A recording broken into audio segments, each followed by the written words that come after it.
Here we got a Triumph TR4. Triumph, that's British, right? This is 63. I remember I had one that was a 66. It was a TR4A. It looks very much like this. I can't even tell what the difference is really. The 4-cylinder, and this puppy would move. It had like the friction shocks in the back with the lever, and you could slide this back end around. You couldn't really flip this car unless it hit like a curb or something. Yeah. For a second I thought he was going to paint it, like getting ready to paint it, but that's how he's got it. It's all metal. So in other words, you can see that this car there's no Bondo on it, you know. Got a little rust down there, but it's in great shape otherwise, you know. I mean, the body's not dented, it's not structurally rusted. It's got a little bit under the fender there, which is nothing. And yeah, mine had, I guess maybe they call it a TR4A because it had a real wood dash going all the way across. It was like wood, you know, like not fake. Laminate and stuff. Kind of similar to this. And the top was, you know, it's easy to change the top. This is like, okay, he's got a new top on here, and it's how you take the top off manually, which I like about that. Oh, he's got a roll bar too. What I liked about that is, if you know, it's a lot of labor to change a convertible top on a car, and this kind of top, you just unsnap it. You want to change it. You know, the problem is if somebody goes to steal it, somebody can steal your top, right? But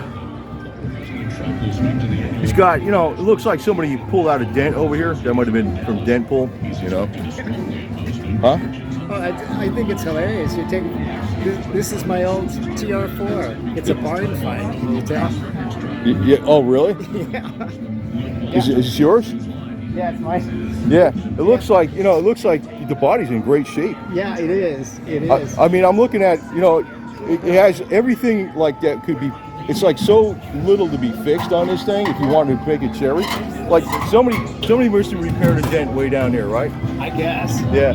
Whatever happened on this car happened years and years ago, and this friend of mine's wife owned it. She drove it in college, and then it stopped running.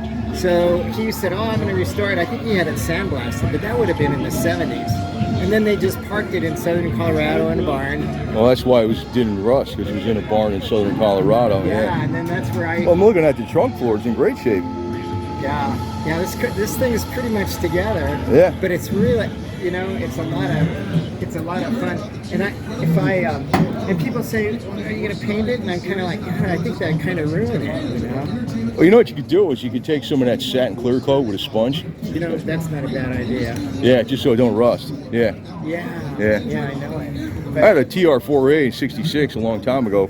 And you did. yeah, kind of familiar with it.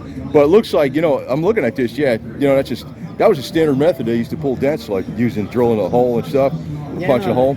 Now they use like a little the welding thing. Yeah. Yeah, that little tab they tack weld them. Yeah.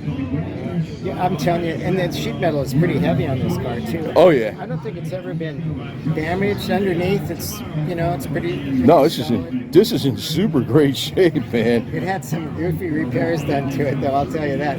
Well, that's how they did it back then, because the theory was, you know, if you drill a hole, you would when you put the plastic on it or Bondo, it would make a hook, and it would grip in there better because it would go through the hole and make like a hook. Yep. And so it would make it so like it used better adhesion, besides using like 24 grit grinding wheel, which they always used. But, you know. So somebody wanted the rearview mirror here, I guess, and they wanted it down here, and then, you know, typical drill a few more holes in the car.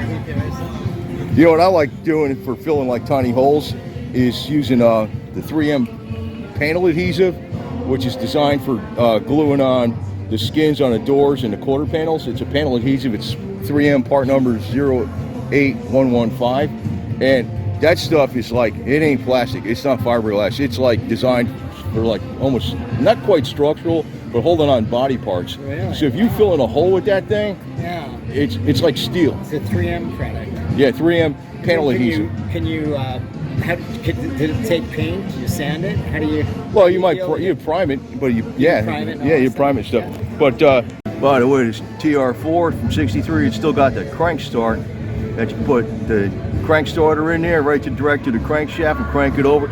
I forgot about that. Even my 66 had that, for crying out loud. Hey, old British kept old school all the way, man.